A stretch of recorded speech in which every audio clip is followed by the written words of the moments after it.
Welcome to Zoned Out, a special presentation from Night of the Living podcast, where we revisit the Twilight Zone. I'm Freddy, and joining me via Discord is Joe. Joe, you ready to do this thing?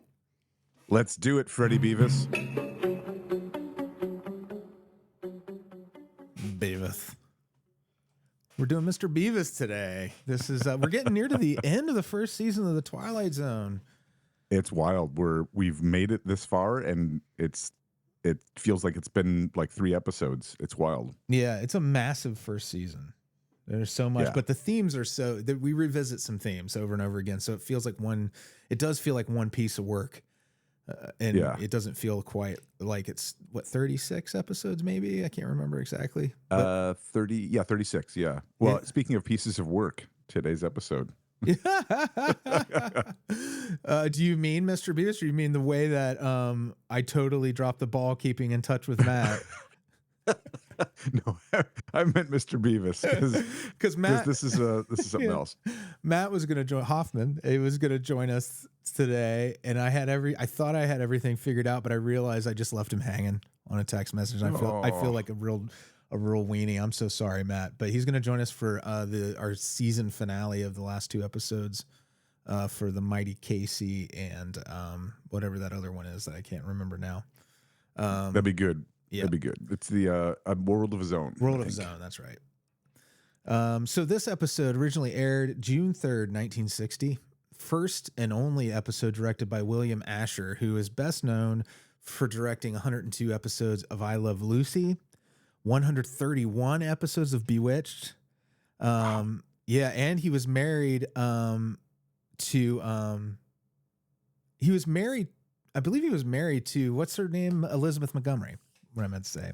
Oh yeah, I Samantha. think so. Yeah, I'm pretty sure from that's Bewitched. Right. But if I got that wrong, I apologize. My notes, I noticed there's like a little spot in my notes where you can tell that something was like deleted by accident. So he also directed. You remember the Frankie and Annette movies? I remember hearing of them. I never watched them, but I do know of them. Yeah, when we were kids in the 80s, the way I think I knew Frankie and Annette was through the movie Back to the Beach, which is really kind of a parody of their movies. And oh yeah, and they also were friends with Paul Rubens. They turned up on Pee-wee's Christmas special and all that stuff. But they were in a movie called Fireball 500, where it's about race cars and bootlegging. And it's like a romp kind of comedy musical. But Frankie and Annette movies, like I think they did, I want to say Beach Blanket Bingo, maybe. Oh, sure. They did a bunch of those. It was kind of like quasi musicals. A lot of it's kids shaking their asses on the beach with like a live band, that sort of stuff. But they were like national sweethearts back then. It's probably the equivalent of like a High School Musical these days, right? Yeah, absolutely. High School Musical is probably the closest thing to like a Frankie and Annette reboot to me. In particular, the Zac Efron and Vanessa Hudgens type of setup. So totally. This one's written by Rod Serling, cast of 12, including Serling. Our cast of characters are James B.W. Bevis. He's an eccentric bachelor, kind of a man-child character. First and only appearance from Oliver Bean. That name's totally like a stage name. His real name was Dallas Frederick Burroughs, and he just kept trying names as a stand-up comedian until one was funniest, and he landed on Oliver Bean. Oliver Bean. Mm-hmm. All right. Mr. Bean. Yeah, I think it's the original funny. Mr. Bean. He frequently guest hosted and appeared on The Tonight Show, the Jack Parr and Johnny Carson era. So he's a pretty big deal. He was struck and killed by a car when he was 91 back in 2020. What a way to go after all these years and all that stuff. He was also the voice of Bilbo Baggins in the Rankin Bass animated Hobbit movie. Ooh, with all the rotoscoping in the background? Yeah, and I think he also may have voiced Frodo in another animated movie, I think. But interesting. Then we have that was our main guy, Mr. Bevis. Then we have J. Hardy Hempstead, who is Mr. Bevis's guardian angel. And this is the first appearance from character actor Henry Jones. And it's the only time he's going to appear in the series. He appeared a lot on Broadway and in film. he played the role I remember him for a lot is because we covered the original Bad Seed film on the podcast years ago. And he's the poor handyman that the little girl sets on fire with all the Excelsior. It's horrifying. Oh man. He also was the coroner in Vertigo. So those are probably the two places people would, our listeners would recognize him from. He's got a very distinctive voice. Yeah. I mean, he's got a good gravelly voice. Yeah, he's really great. Also, he's a strange looking guy, kind of, but also he can play like kind of soft, friendly characters, but also he can be real sleazy and like he can play kind of gross characters too. Mr.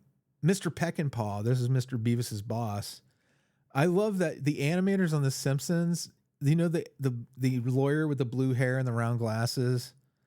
Yeah. Who basically he represents Mr. Burns usually is the thing. He's Mr. Burns' lawyer. That guy is based on this actor. Oh man. Charles Lane. This is the only time they called him a character actor. Charles Lane, massively prolific, 382 acting credits in film and TV. He was close friends with Lucille Ball, and they worked together since she was an RKO course girl. So that's amazing. Yeah. He was one of the last survivors of the 1906 San Francisco earthquake, one of the first actors to join the Screen Actors Guild. So he was part of a lot of these major historical moments, which I thought was really interesting. Man. The policeman at the accident where the car bumpers get locked together. Oh, yeah. That's the first and only appearance of William Schaller in this series. However, he also comes back in the 86 reboot for the episode Shadow Play and Grace Note. And he's in the Twilight Zone movie when the story It's a Good Life, the dad character. You might recognize him. I've just seen the Twilight Zone movie so many times that as soon as I saw him, he doesn't look that different, even though there's 20 some odd years, almost 20. Well, not quite 20 years between. Oh no, more than that, 25 years. Yeah, because this was made in 60, and the movie came out in 85. So, but he still looks. There's no mistaking him for anybody else. He's got a very distinctive look. He remind me of Clancy Brown. Oh, really? That surprises Mr. me. Krabs, and the Kurgan. Yeah. He was in Gremlins. He was the priest in Gremlins, if you remember that. Okay. Yeah. And he appeared on Star Trek and Deep Space Nine. He was Nils Barris in the Terrible Trouble with Tribbles episode of the original series of Star Trek. He was the Federation Undersecretary of Agricultural Affairs. So he was involved because if you've seen the episode, there's wildlife involved. The little tribbles overtake the Enterprise because they're so cute, no one can resist them. And then it's very Gremlins-y, really, when you think about it. Yeah. Because they multiply out of control. So not only is he in the Terrible Trouble with Tribbles, but then he's in Gremlins, which is essentially the same sort of fiasco. He was a longtime voice of Oscar Mayer. So if your baloney has a first name of Wiener fame, of Wiener and baloney fame. Nice. Yeah. And all right, let's move on to another character here. Margaret. This is just the lady in the office. And the only reason I made a note of her name's Florence McMichael, is because she was on Mr. Ed. She was Winnie Kirkwood on Mr. Ed for a long time. That's her claim to fame. The landlady character, who just an awesome face. Really, really cool. Yeah. Cast perfectly. Roger Corman made a movie called The Undead. She was Meg Maud, a witch in it. And she has the witch kind of face. It's Dorothy Newman. 147 acting credits. And I would say that's a rabbit hole worth going down, Dorothy Newman, if you have time. It's almost one of those ones where I just looked at it and I was like, okay, this deserves more time than I have to give it. But she's had an interesting career. The peddler, this is Vito Scotti. He's the guy who on the street is giving our hero like free apples and stuff. He's going to come back in season 3, The Gift. Now this guy, he's usually typecast as like Italian waiters and stuff. And you get that when you see the scenes with him. He was all over TV and film. And I think the weirdest credit he has is he was Padre Pio in an Unsolved Mysteries reenactment back in the 80s. and which is a strange thing, right? Because you think of reenactors as being people whose careers either never took off or completely like fell apart, but his career looked like it was pretty healthy. But still, he was in a Right. reenactment. I love it. Mm-hmm. So, in addition to his accomplishments as an actor, I pulled that right from IMDb. You can tell from the wording. To an addition, He was a highly regarded chef. So, like, a big deal was he would come and cook at big Hollywood parties for people, and everybody thought it was amazing. One of those guys. Vincent Price was like that too, apparently. a really good cook, really. Yeah. He was renowned like in social circles as being like this great cook and great host and just a lovely person. And when I was reading this about Vito Scotti, it kind of reminded me of that. I love people like that. That's very cool. So the episode, just a few interesting bits about this episode before we get into the synopsis. And I'll probably throw in our first ad break before we get into the synopsis. But the episode is the first episode with a new intro, where it's a very different look, honestly. It's kind of reminds me more of what I expected of that kind of the odd with the eyeball and stuff like that. But it threw me the first time I saw it. I was like, wait, am I in the right season? And it's kind of gliding us into season 2, isn't it? Well, yeah. I mean, I don't know if that was a conscious decision or if he just was like, I want a fresh look for these opening credits, but it does feel like it's a whole different era of the show from the beginning of the episode. Because this really does look like the bridging the gap between like some 1960s aesthetics and some early 70s aesthetics coming through with like the change in the typeface and the way it's put together in general. It's just cool to see that because they don't stop tinkering with it yet. It feels kind of organic. Well, and the that other idea of it being pushing the boundaries a little bit more of having like a, I don't know, the human piece in it, and it's cool to see how that changes over time and the familiarity of like, oh no, that's what the logo looks like. And it's like, no, it's had a whole bunch of iterations. Yeah, so you remember it probably. Most people remember just one of them, right? In your memory of it. Like for me, I remember the floating door is the key aspect, the one that you can still see the strings on, where it's just floating in space. To me, that's the first moment of Twilight Zone credits that pops into my mind. That and the spiral, but in particular the door, which is absent in this intro, if I remember right. Yeah, I think so. So this is one of 4 episodes that are going to have that eyeball instead of the spiral. So they only experimented with that for a little while. The other 3 are our next 3 episodes. So World of His Own, The Mighty Casey, and The After Hours. But served as a pilot. This was supposed to become its own series, where Burgess Meredith was going to play Mr. Bevis, taking over for the actor who plays him in this episode, who is Oliver Bean. So I don't know why he didn't just, I guess he probably was unavailable to play the character in this episode because Burgess Meredith had a good relationship with this show and turns up frequently. So I imagine he was meant to play him and they ended up with Oliver Bean as some sort of alternate. But it wasn't ordered because Burgess Meredith declined the role for the series. So I don't know if he declined if he was given this opportunity and declined it for some other reason, other work or whatever. I just thought it was kind of interesting that they thought they were going to kind of send this off into a whole different direction, where a whole series about a guy and his guardian angel. But it happened with Highway to Heaven kind of later on.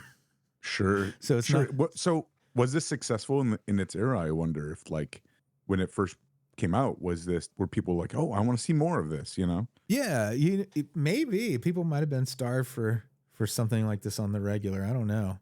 I mean, those like Touched by an Angel and Highway to Heaven are kind of these same concepts, and they're fine enough. You know, it's chicken soup for whatever they say, you know, for your soul. So when they are outside of Beavis's office and his guardian angel comes in, that skyline backdrop is the same one from the conference room from A Stop at Willoughby. Push, push, push, push, push, push. Oh, yeah. Push, push. Yeah. So they reused that. And it also has four of the most prolific actors in TV and motion pictures all around.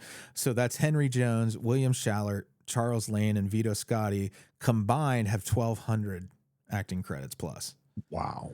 Mr. Hempstead doesn't dig Mr. Bevis, which is something I'm sure you're going to address when you get into the episode, like as we get to the funnier parts of the dialogue. And that just struck me, but I wanted to make sure I made a note of it before we get into it. He doesn't dig him. Doesn't dig him. Not at all. So we are trying the language of the kids. I don't dig you. I don't dig I'm not picking up what you're laying down. All right. Yeah. We'll be right back after this. All right. Thanks. Appreciate the break. If you're a patron, you didn't even have a break. It's like magic. But Joe, let's get into the story here. All right.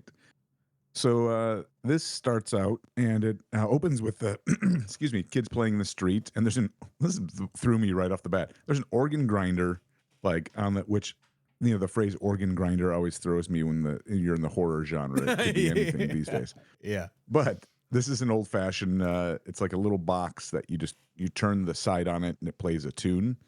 And it's weirdly often accompanied with a monkey who then does tricks and stuff. And I don't know what that connection is or how that goes back into the history, but there is, in fact, a monkey in this city playing on a street lamp as this guy is cranking the organ, and there's kids playing in the street. It's just weird. It was just like, what? Where is this coming from? You said cranking the organ. Bevis. So we are introduced to our protagonist, and he's stumbling around his apartment, getting ready in the morning, and we get the voiceover for the beginning part. It goes, in the parlance of the 20th century, this is an oddball. His name is James B.W. Bevis, and his tastes lean towards stuffed animals, zither music, professional football, Charles Dickens, moose heads, carnivals, dogs, children, and young ladies. Mr. Bevis is accident-prone, a little vague, a little discombobulated, with a life that possesses all the security of a floating crap game. But this can be said of our Mr. Bevis. Without him, without his warmth, without his kindness, the world would be a considerably poorer place, albeit perhaps a little saner. Floating crap game. That sounds disgusting to me. Yeah. That's you got to be careful with those. Yeah, don't want to get your hands dirty. Caddyshack had a floating crap game in it. Oh, famously in the pool. So as this is happening, this to me, like, just stepping aside, I feel like this was all very forced. I don't know, and maybe it's because like I'm feeling that influence of the younger generation looking at what the older generation might think is funny or whatever. It's like a Disney comedy. I just don't find it funny at all. You know what I mean? So you think like him saying discombobulated and all that stuff is like kind of just an attempt to sound like this is the sort of humor the kids like right now, the teens? Right. Yeah. Or maybe he found it funny, but it was just like, really? This is what we're going with? It felt very, very forced to me. So it's strange because it's so similar to, it reminds me so much of the opening to One for the Angels. Oh, okay. Where he is, where he King Cartoon, not King Cartoon, King Candy from Wreck-It Ralph. He was so friendly with the kids, and there's even the scene even on the stoop scenes real similar. Right. They are definitely riffing on a theme. Well, and when we reviewed that, we kind of reflected on the possibility that he might be kind of childlike himself, and so Serling or that character. Sense. That character. Yeah, definitely. And in this case, I think they're trying to play it off as that. It just felt, I don't know, it felt weirdly forced to me. But he goes to the handrail, and the kid's like, "Hey, no, excuse me. Hey, no, you got to do it the right way." And he's like, "Oh, okay." So he gets on the handrail, slides down this giant handrail backwards, flips upside down, rolls out, and Of course, it's clearly a stunt double, but I love that. It's an awesome stunt. Yeah, it is. And he rolls down the stairs, out the front door, and then down the front stoop steps into the street or the sidewalk. And he gets a real sour look from the landlady. And then, he's like, and walks over. And he's friendly with everybody. The kids are all happy to see him. Plays a little football with them. And then he gets a free piece of fruit, free apple from the fruit vendor comes by. Just everybody's very cheery with him. Yeah, and, everybody except for his landlady. She's the only one who gives him a hard time. And you would suspect that she wouldn't even care if it weren't for the fact that he was late on his rent and she was just sick of it. Like everybody else loves him because he's mostly harmless. Right. So then he goes over to his car, which is like an ancient car. We find out later it's a 24 Rickenbacker. Yeah. Which it's like a super old car even in that time. Is it I wonder if it's the same company that makes guitars. I wonder. I'm going to find out while you're doing this. Morphed into that. Yeah, right on. Look. Love that. So he got a couple tickets on the car, and he just kind of, tosses them in the car or whatever. And then he whistles, and a group of kids come and push the car to get it started.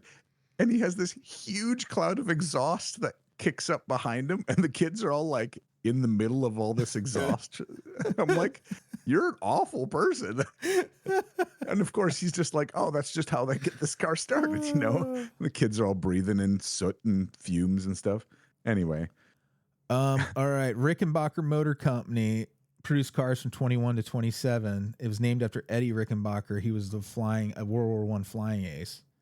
Oh, and the guitar company was the Electro Strings Instrument Corporation. The Rickenbacker name for them came from Adolfo Rickenbacker. So he was a relative of Eddie Rickenbacker's. Oh. And then runs in the family. Yeah, so he changed the name of the company to the Rickenbacker International Corporation after that. It's got a rhythm to it, right? Yeah. I love a Rickenbacker. Yeah. Like that's what Scott Pilgrim plays. His bass. Oh, is it? Yeah, they have a real distinctive look. They look like hot rods, like 50s and 60s hot rods. They're really cool. Yeah, awesome. So then he starts off there, and then the second voiceover kicks in. Should it not be obvious by now, James B.W. Bevis is a fixture in his own private, optimistic, hopeful little world, a world which has long ceased being surprised by him. James B.W. Bevis, on whom Dame Fortune will shortly turn her back, but not before she gives him a paste in the mouth. Mr. James B.W. Bevis, just one block away from the Twilight Zone. Did you say gives him a taste in the mouth? A paste in the mouth. A paste in the mouth. Yeah, I may have.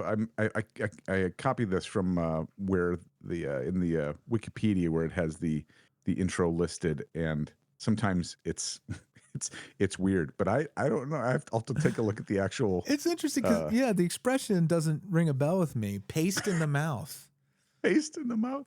I don't know. Like, but it wouldn't be taste in the mouth either, would it? I mean, I don't know. Yeah, I mean, like, oh man, you're blowing my mind. Maybe paste in the mouth might have been a thing. That's weird. I mean, when you're a kid and you're in kindergarten, you put paste in your mouth. So. She's gonna give him a little paste, and then he's gonna eat it, and then he's gonna move on from there. Feed him off one of those little sticks. Yeah, I think this is the part. One of the things that stood out to me is the try hard part. It's like, okay, Serling, we hear James B.W. Bevis 1, 2, 3, 4, like it's like 6 times in just in the intro, right? We're trying to make sure you recognize the name James B.W. Bevis because it's going to be a spinoff. Right, exactly. That might be the motivation, honestly. They wanted to brand the hell out of it. That's what I figured. Again, that's what it felt like was like, hey, don't you love this show? Isn't this guy hilarious? Don't you want to watch this show? Anyway, so right at the beginning, he starts out and he gets into the office. I love this scene. He gets in the office and he's like hanging out. But before he gets into the office, the manager that what was the gentleman's name? The Mr. Peckinpah? Peckinpah, yes, thank you. That's Charles Lane as the actor. I don't know if I ever even said that, but Charles Lane. Yeah. You did the fellow who's the Model for the Simpsons lawyer is Simpsons. based Yeah. on. Yeah. So he comes out and he's like, "Will somebody please tell the I can't remember, he's the farmer or something who manages this sty of a desk that I want to see him when he gets in." And then Bevis gets in and they call him into, or he gets sent into the office. And the moment he walks into the office, the whole typing pool stops and in at the same time listens to what the conversation is. It's very like that. I found charming and funny, but I Yeah. think that was kind of a throwaway thing where like the entire office wants to know what's happening. You know, back So then, they're you all think like, about it, you have minimal distractions. So the only fun you ever have is when someone gets called into your boss's office. right. And so he's friendly with everybody. Everybody's saying hi to him, and like they all get along. But he's got like all these odd things at his desk, and It looks he's like an got- antique mall. He looks like they took a shelf out of an antique mall case and Yes. made a desk out of it. or a flea market, Or a And, flea market, yeah.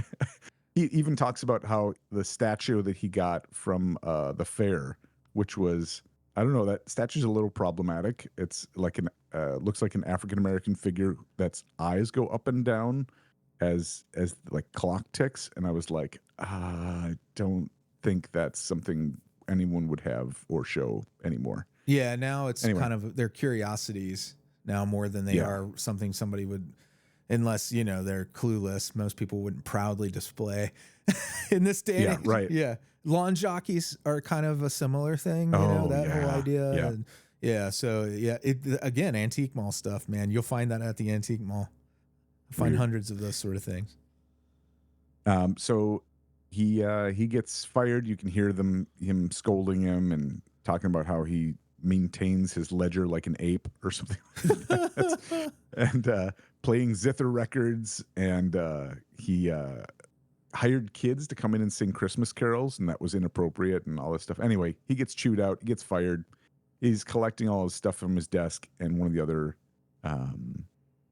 people in the office pool is helping him get his stuff together, and he's talking about how was gonna finish Old Ironsides, a model ship he was building for a kid, and now it'll never get finished. And she's like, "Oh, it'll get finished," and he's talking about how this is like the sixth job in what it's like something like 15 or 2 weeks or something, or not 2 weeks. What was it, like 6 months? Fifth job in 6 months or something like that he'd lost.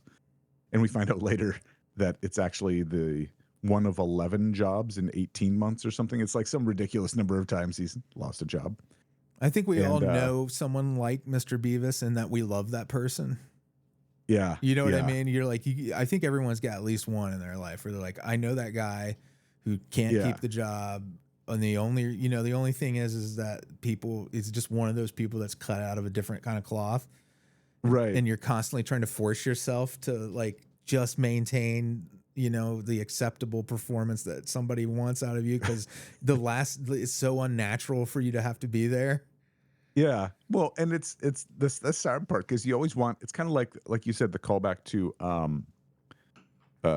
Last Stop at Willoughby, where it feels like he just needs to be in a different time and place somewhere else, that he would be totally, in line, and everybody would love him, and people love him, but it's clear like he just doesn't line up with what he needs to do to survive. So as he's walking out of the building with his box of stuff, another car backs up into his car. They hook bumpers, and then that car drives off and makes a turn, and his car goes flying into an intersection and crashes into another car and like flips over. And so he has to walk over to that, and oh gosh, it's a whole disaster. So he loses his job. One sec, but that I love the yeah. part. There's a funny part where he's talking to the cop. Oh yeah. He asked him if he wants to buy the car. He asked the Would cop. you be interested in a late 24 Rickenbacker? And the cop says, No, I've got my eye on a 27 Maxwell, but I'm going to wait for the new model so they can go down in price. I love that moment. But now it's extra funny because both of those cars are like collectible, highly collectible, hard to find cars, right? And you're like, Right. totally people would want them now. So it's hilarious to see somebody be like, no, thank you. He's like, I'm gonna wait for another piece of junk that I'm not actually gonna buy. So it's very sarcastic. So I don't know how he then gets home. I don't know if the car gets pushed back over or what, but he gets back to his apartment somehow, and he's walking up to his apartment, and his landlady is walking down with a box, similar looking stuff from the apartment. And he's like, hi. And she's like, she just walks past him, and he's like, wait a minute. And she's like, that's right. You've been evicted. 6 weeks late is all you get from as far as I'm concerned. And so he's getting kicked out of there. So he goes to the bar, and here at the bar, he's asked to be fortified or something like that. Basically, he just wants to get hammered by the bartender, and the bartender's like, "Yep."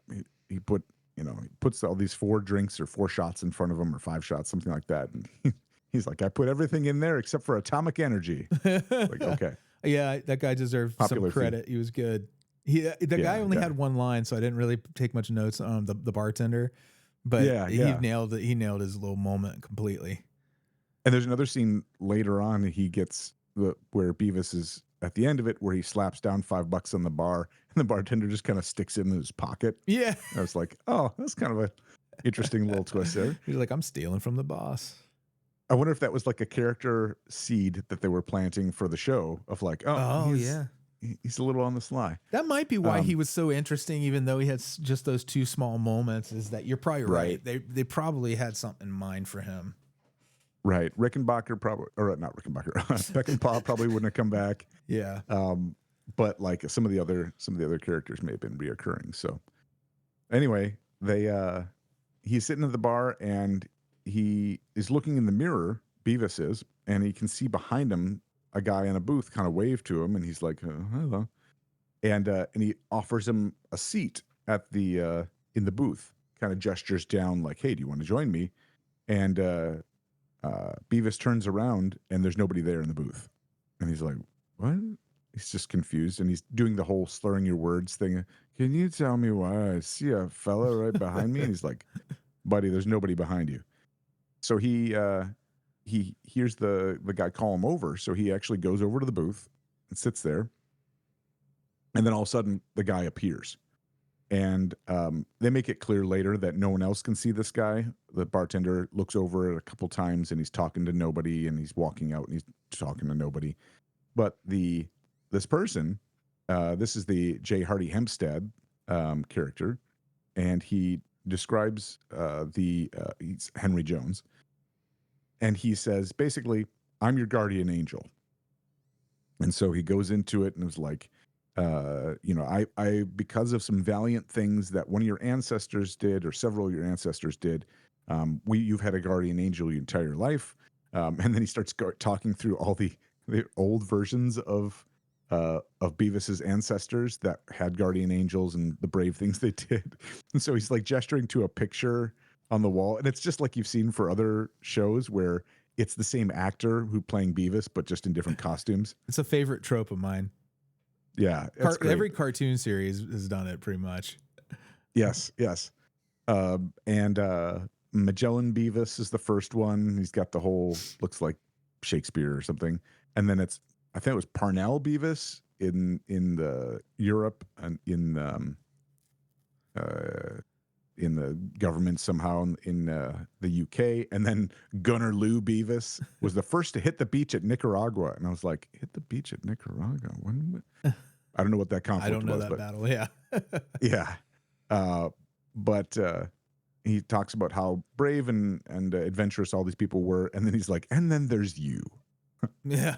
And so, yeah, so he's describing all these things. And he's like, so they're talking through what the benefits are. And he at one point, the ceiling, the chandelier falls, and a chandelier in a bar falls on Mr. Bevis, and J. Hardy Hempstead snaps his fingers, and it goes right back up. So they did a lot of like little special effects types things, one of which I'll mention in just a moment. And this is the part where he's like, I don't dig you, He's like, I don't get why you are into zither music and these things. Like, what's the deal with you? And it's clear like he's trying to like, explain the character more for the pilot and all this. But they're also establishing this character relationship, which is like it's caring, but it's like, I don't understand what's going on. It's kind of like the that one-to-one of Ziggy and Al, not Ziggy and Al. It's Al and Sam. Yeah, from Quantum Leap. From Quantum Leap. Fun people thing, are familiar with that. Yeah. We were talking about this show being a pilot for a spinoff, possibly a backdoor pilot, whatever you want to call it. Quantum Leap was technically like a spinoff of Star Trek. Really? They had one or two episodes. They had Terry Garr in them. It may have just been one episode, but it was like a time travel episode. And there was a character. It's kind of the beginnings of the seed that became Quantum Leap. I had no idea. That's awesome. I love that connection. Yeah. So if you look, I can't remember the name of the episode, but it's a Star Trek original series episode. At least one. It might be a two-parter with Terry Garr. And it changed. A lot changes by the time it becomes Quantum Leap, but you can see the beginnings of it there. Huh. Very interesting. So then they're talking, and basically he says, do you want to redo this day? I can reset this whole day for you, but there's going to be some changes. And he's like, well, yeah, I would love to redo this day and start it over again, because obviously all this bad stuff all happened in one day. He lost his job, he got evicted, and his car got totaled. So he's like, all right.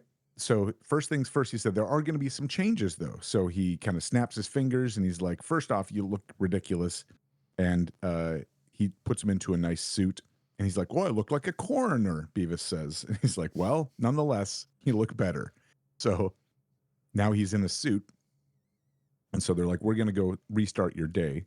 And they get up and walk out. And this is where the bartender sees that he's walking out with his arm around nobody when he has his arm around the guardian angel. And there's a really, I thought, kind of a fun special effect moment, which I'm not sure how much effort went into it, but it looked kind of progressive for the time, where Mr. Bevis kind of offers to let the guardian angel walk through the door first, right? And the guardian angel just walks through the door. What you don't realize is it's a glass door. And so the visual effect in the single shot is actually the guardian angel walking through, and then Mr. Bevis bumps into this glass door. And you're like, whoa, how'd they do that? Well, you can tell if you look close, the Mr. Bevis's shot is in the actual frame, and the guardian angel is kind of green screened. It's like an early green screen. Walks through the glass. He's not actually walking through anything. He's just rotoscoped or whatever it is in, and stands off to the side. And if you watch the actors' faces, they're kind of not quite lining up their eye lines. The eye lines are wrong for sure. Yeah. And also there's a little bit of traction that happens in the film there where they applied the effect. The film drags just slightly as it prior to it kicking in. Yes, exactly. And so you see Bevis raises his arm, but it's kind of like a staggered slow raise. And so the guardian angel, Hempstead, walks through, and then Bevis bumps into it, and it's at regular speed. And Hempstead's like looking off at a slightly off angle and kind of chuckles to himself. So I don't know, just thought it was kind of a fun scene to watch for. It struck me too. I was like, they went to a lot of trouble here. Right, exactly. Yeah. This must have been a lot of work. And so then they go back to Bevis's apartment, and he starts his new day. Like weirdly, like we're walking out, and then we clip to the next day, and he's coming down, and Bevis or Hempstead's like, well, no, you can't slide down the banister this time. You're a new man. You get to walk down. So he walks down, and this woman in his apartment building kind of greets him kind of nonchalantly, but not as fondly as he was greeted before. He doesn't seem like a real ladies' man to me, but like, I don't know. He also destroyed his nuts on that first trip down the banister. Dude, that fucking like, there's like what do they call the thing at the end of the banister? I don't know. I want to call it a pommel, but newel post. Newel post. It's a tiny little newel post, but he does drag his entire manhood across it at the end at high velocity. can't imagine even a little bit of like drag there is gonna take something off. Like, because you're That's like, either that performer was wearing something to protect himself, or he just angled his body perfectly to make it past that without tearing off his yeah. genitals. Yeah.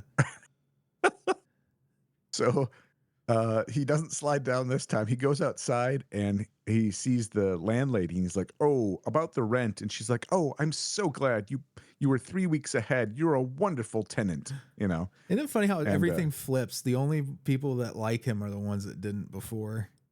right. Basically that flip that the kids don't know who he is. The fruit vendor's like, "I give no fruit for free." Yeah. The super Italian stereotype. Um, and uh and so yeah, and so then he goes to the office, and of course he gets a raise, and Peckinpah's so excited to see him, and he's a great employee, but the office people don't hardly recognize him. So it's like you said, it's just an exact flip from his previous experience. And he's like, "This sucks." He's like, I don't like any of this. I can't listen to my zither music. He said, I can't I can't I haven't got any crappy stuff at my desk. It looks nude. I love this phrase. They described it as nude. Oh, also he's got he doesn't have the Rickenbacker anymore. He's got an Austin Healey sports car instead of Yeah. his previous car. And he's like, "Will I even fit in it?" And the angel's like, um, he's like, "But have you ever?" And the guy's like, "Yeah, it's great." He's like, "But have you ever driven a Rickenbacker?" Which was another line to me that kind of stood out as like, oh, but you don't understand what it's like to drive a Rickenbacker. Yeah, it looks like a goddamn Model A or something, or Model Yeah, T. yeah. And it looks like it doesn't have any suspension. It's basically a wagon with an engine. Which maybe he loves, who knows. Yeah. And and the angel has a kind of funny line there where he's like, "I drove chariots. I'm the one who made sure Ben-Hur won." I was like, "Oh, it's a funny reference." And then that then they go to work. He gets the raise and all that. And he's like, I don't like this. He finishes with the conversation. He's like, I can't, I don't connect with people. I want to go play football with the kids, but they don't know me. And he's like, Hempstead's like, "Okay, am I to take it that you want to put everything back the way it was?" And he's like, "Yeah, I would like that." And so he snaps his fingers, and oh, it says, "Would that be hard?" And he's like, and the angel's like, "Hardly." And snaps his fingers. Bitch, please. And he snaps his finger, it pops back, and he's looking out the window and sees his car down there, the jalopy, the Rickenbacker. And he's like, "Better watch, it's gonna get towed away, or it's gonna get hooked on that other bumper soon." So he goes downstairs, and instead of being hooked on the bumper, his car reappears magically. And he does that kind of like look up at the sky, like, "You still with me, Hempstead?" And he's, "Still with you, Mr. Bevis." And so he's excited to have his car back and not totaled, hooked to the other bumper. And he goes over to it, and there's a cop because it's parked right next to a fire hydrant. This cop writing the ticket. And Bevis looks at the cop, and the cop looks at Bevis, and all of a sudden the fire hydrant moves to right by the cop's motorcycle. And he's like, he does a, "Oh, what?" Yeah. One of those double takes. And that cop kind of reminded me of the professor. I can't remember the actor's name, but he was in one of our earlier episodes. Oh yeah, the Gilligan's Island professor. Yes, yes. And so again, Beavis walks over, is about to get in the car, and he says, "Still with me, Mr. Hempstead?" And it's, "Still with you, Mr. Beavis." And I don't like get that whole piece. He used to say it again and again and again. I guess they're just trying to get everybody's names dialed in. So that's the end of it. Oh, sorry, I missed that part where after the everything gets switched back, he ends up at the bar again. That's when he gets his fifth shot of whiskey, and then is about to go driving, because that's what you do. And he pays his tab with a $5 bill, and the bartender takes it, and then he walks out, and then he sees the Rickenbacker in front of the fire hydrant. So The and then that's the end. professor was he was in that episode Execution, and that was Oh, yeah. that's Russell Johnson. The Execution was the one where the guy gets transported from the moment of his execution into his laboratory. Yeah, the bad cowboys. Yeah. Hang him high. I really liked that episode. Like I think back to it, and It was a good that one. Mr. Meatface is how I remember the Mr. bad guy. Meatface was fantastic. He So really meaty. was super meaty. So then we get the last voiceover, and of God, please, Serling has to say the name 2 more times at least. Mr. James B.W. Bevis, who believes in a magic all his own. The magic of a child's smile, the magic of liking and being liked, the strange and wondrous mysticism that is the simple act of living. Mr. James B.W. Bevis, species of 20th century male, who has his own private and special Twilight Zone. And we hope you'll watch if we make this a series. Please, his name is Mr. James B.W. Bevis. How many more times do I need to say that? Anyway, woof. Yeah, I hate to say, I don't know if you liked this episode. It just like it kept rubbing me the wrong way the whole time. And I don't hate it, but it's not like, to me, it's a lesser variation on a theme they do much better in other episodes. So it's definitely like, to me, like probably 3rd tier. Yeah. Out of 3 tiers, if I broke up the series, it would be bottom tier.